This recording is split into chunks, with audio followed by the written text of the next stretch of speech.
Assalamualaikum warahmatullahi wabarakatuh. Perkenalkan, nama aku Septia Ramadhani dari kelas 10 MPLB 2. Di sini aku akan menceritakan dongeng Sang Kuryang. Salaki daeng sumbi dikutuk jadi anjing bulu hideung.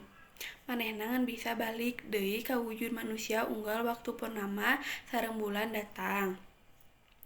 Dayang sumbi tabah narima cocoba nu hese kitu. Malah salaki geus nyerah, pamajikan pikeun manggihan pangganti.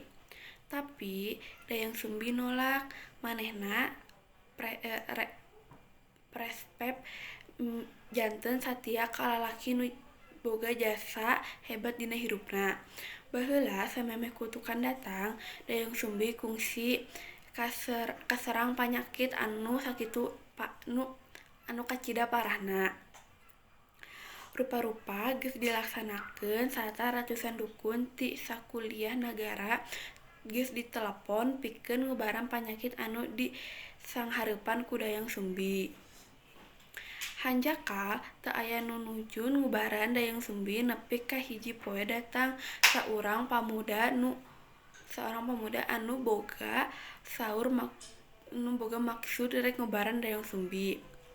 Hatur nuhun kana ubar Rusia yen nonoman kanggungan Dayang Sumbi cager deui siga baheula sareng minangka wujud